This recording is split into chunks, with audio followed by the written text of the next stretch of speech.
आप सभी को नमस्कार and good morning, good evening मेरे प्यारे दोस्तों। 7 नवंबर आने वाली है, जैसा कि कल तो पहले 6 नवंबर है, 6 नवंबर को बिहार के पहले चरण का चुनाव होने जा रही है और उसके बाद 7 नवंबर आएगी। 7 नवंबर को भारत में राष्ट्रीय कैंसर दिवस मनाई जाती है। तो आज हम लोग इस एपिसोड में बात करने वाले हैं कैंसर से संबंधित। आखिर कैंसर अवेयरनेस जो दिवस हमारे भारत में मनाई जाती है, ये कैंसर अवेयरनेस दिवस हमारा 7 नवंबर को मनाया जाता है।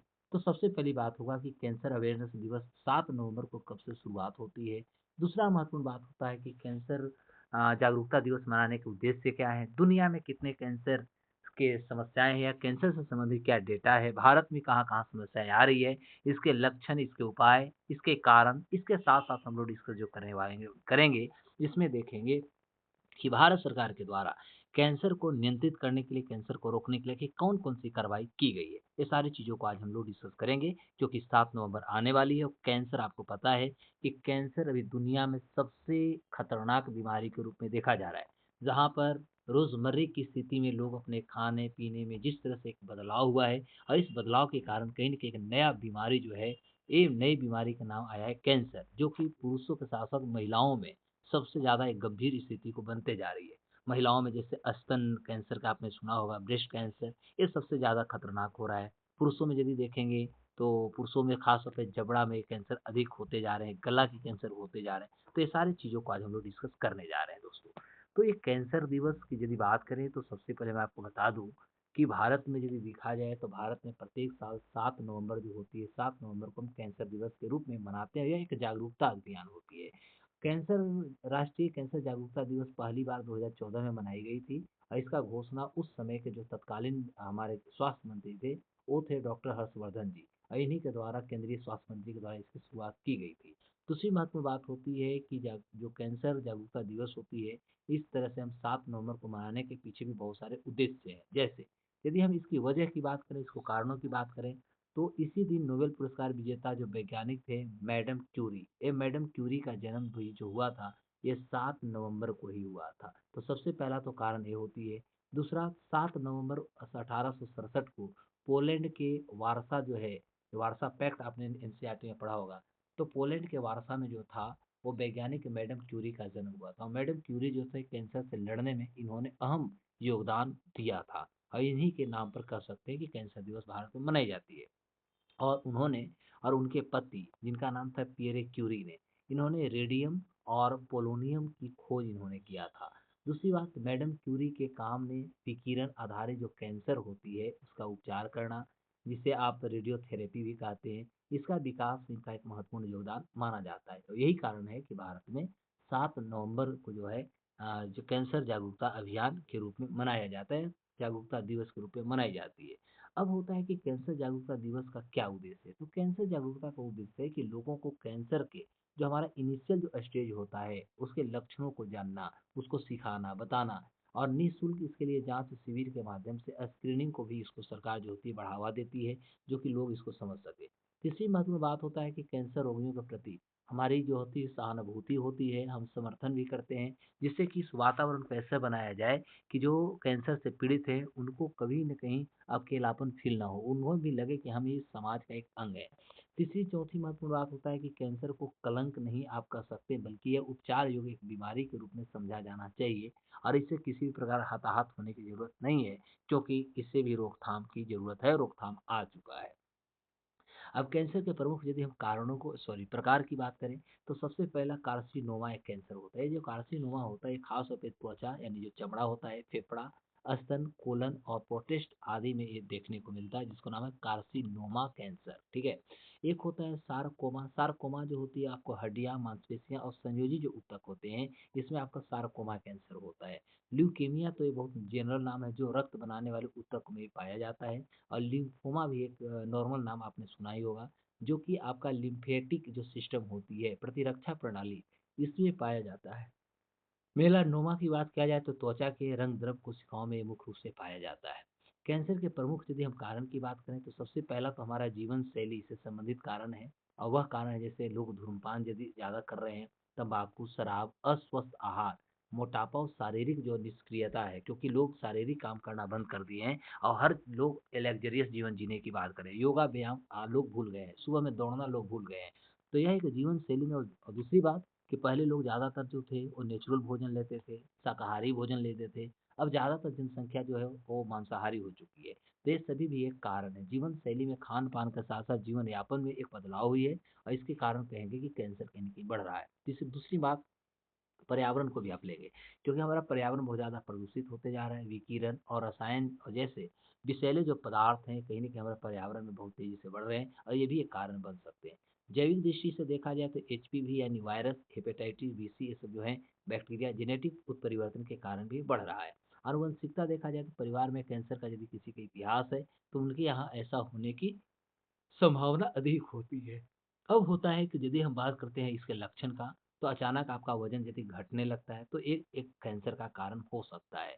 लंबे समय तक आपका खाँसी या आवाज़ बैठता है, तो एक कारण हो सकता है। किसी गाँठ या सूजन को बनना, त्वचा पर असामान्य परिवर्तन आ जाती है और अनियंत्रित रक्तस्राव या थकान होता है, तो यह एक कैंसर का भी आपका कारण हो सकता है। अब प्रश्न होता है कि इसकी रोकथाम कैसे किया जाए? तो सबसे पहला तो रोकथाम मेरे दोस्त ये है कि तंबाकू और शराब जो होती हैं, इनका परहेज करें, क्योंकि 40% कैंसर तंबाकू से संबंधित देखने को मिला है। 40% जो कैंसर हो रहे हैं, वो तंबाकू की देखा जाए तो हम ये कह सकते हैं, हम ये भी कहें तो हम ये कह सकते हैं कि ओवरऑल स्वास्थ्य पर आहार भी हमारा है, लेकिन स्वास्थ्य आहार के साथ-साथ देखेंगे तो जैसे फल हमारा होता है, फल, सब्जियाँ, अनाज, कम वसा वाले जो भोजन होते हैं, ये स्वस्थ आहार के कारण भी होता है। दूसरी महत्वपूर्ण बात यदि देखेंगे तो आपका जो होता है 3 अनियमित व्यायाम आपकी ज़रूरत है। तो नियमित आप ज़रूर व्यायाम करें, क्योंकि प्रतिरक्षा प्रणाली को ये मजबूत करती है। टीकाकरण जैसे एचपीवी होता है, हेपेटाइटिस बी के टीका आप ज़रूर लें। और प्रारंभिक जाँच जैसे स्तन की जाँच होना चाहिए, गर्भाशय ग्रीवा जो होता है, प्रोस्टेट आदि के समय-समय पर आप जाँच कराएँ, तो ये जो होगा आपकी समस्या से बचाएगी। अब होता है इस पे हम थोड़ा रिपोर्ट पर यदि हम प्रकाश डालें, तो आप देख सकते हैं कैंसर से संबंधित जो हमारे पास रिपोर्ट आई है, तो कैंसर दुनिया भर में मौत के सबसे बड़ा कारण बनते जा रहा है। 2022 में यदि देखेंगे तो दुनिया में लगभग 20 मिलियन लोग जो थे, वो नए कैंसर के मामला सामने उस समय आया था, और वैश्विक स्तर पर लगभग 9.7 मिलियन लोगों की इस बीमारी के कारण मृत्यु भी हो गई थी। वहीं यदि हम लैंसेट की न्यूनतम global burden of disease report के अनुसार यदि हम बात करें, तो वैश्विक स्तर पर कैंसर की घटनाएं और मृत्यु दर में कमी आ रही है। वहीं भारत में इन मामलों में बहुत तेजी से वृद्धि हो रहा है। जहां आप देखिएगा कि 2023 की यदि हम रिपोर्ट की देखें, तो 2023 में भारत में अनुमानित लगभग 15 लाख नए कैंसर मामले आए थे, जिसमें से 12 लाख से अधिक लोगों जो थी इनकी मौत हो गई थी। 15 लाख से नया कैंसर का मामला आया, जिसमें 12 लाख से अधिक लोग मारे गए। मतलब आप समझ सकते हैं कि कितनी भयावह स्थिति है। वहीं हर 8 भारतीयों में से एक ऐसा व्यक्ति है जो जीवन काल में कैंसर की से होने वाली जो संभावना होती है, इससे कहीं न कहीं ग्रसित है। ये रिपोर्ट का, ये लैंसेट का। अब इस आधार पर वैश्विक स्तर पर यदि देखा जाए, तो ये घटना की जो दर है 1990 में प्रति 1 लाख जनसंख्या पर लगभग 220.6 से घटकर 2023 में 205.1 हो गई है। वहीं 2025 तक यह आंकड़ा 192.9 तक पहुंचने का अनुमान लगाया जा रहा है, मतलब 193 आप कह सकते हैं, 193 होने की संभावना दर्ज किया जा रहा है। लेकिन अब यहाँ बहुत इम्पोर्टेंट बात ये होगी कि यदि देखा जाए तो जनसंख्या वृद्धि और उम्र जो बढ़ रहे हैं, इनके कारण 2050 तक यदि देखेंगे, तो कैंसर के कुल जो मामला होगा और मृत्यु की संख्या जो होगी, इसमें तीव्र वृद्धि होने की संभावना व्यक्त की गई है। तो भारत में कैंसर की घटनाओं की दर 1990 में प्रति 1 लाख जनसंख्या पर जहाँ पर 84.8 थी, अब ये बढ़कर 2023 में जो है 107.2 हो चुकी है। यानी जहाँ दुनिया में कैंसर की स्थिति घट रही है, वहीं भारत में स्थितियाँ बढ़ रही है। जबकि इस अवधि में मृत्यु दर 71.7 से बढ़कर लगभग 86.9 जो है प्रति लाख तक भारत में पहुंच चुका है। तो इस तरह से हम कहेंगे कि भारत में इसकी स्थिति जो है भयावह देखने को मिल रहा है।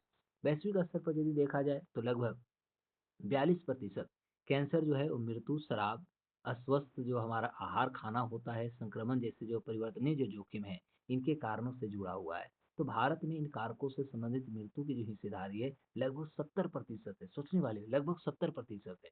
और भारत में कैंसर से मृत्यु मृत्यु के जो पहले कारण है या सबसे प्रमुख कारण देखिएगा, तो ये आपका स्तन है, फेफड़ा है, ग्रास नली जिसको अन्ननली कहेंगे, मुख, गर्भाशय, ग्रीवा, पेट और बड़ी आंत के कैंसर से ये सबसे ज़्यादा समस्या है भारत में जो है इससे मृत्यु हो रही है। तो ये हमारा था खास तौर पे कैंसर से रिपोर्ट। अब होता है कि भारत में कैंसर रोकथाम के कौन-कौन प्रयास किए? नॉर्मल आज हम जो बात करेंगे, ये भारत सरकार के गज़ट और भारत सरकार के बजट की बात करेंगे।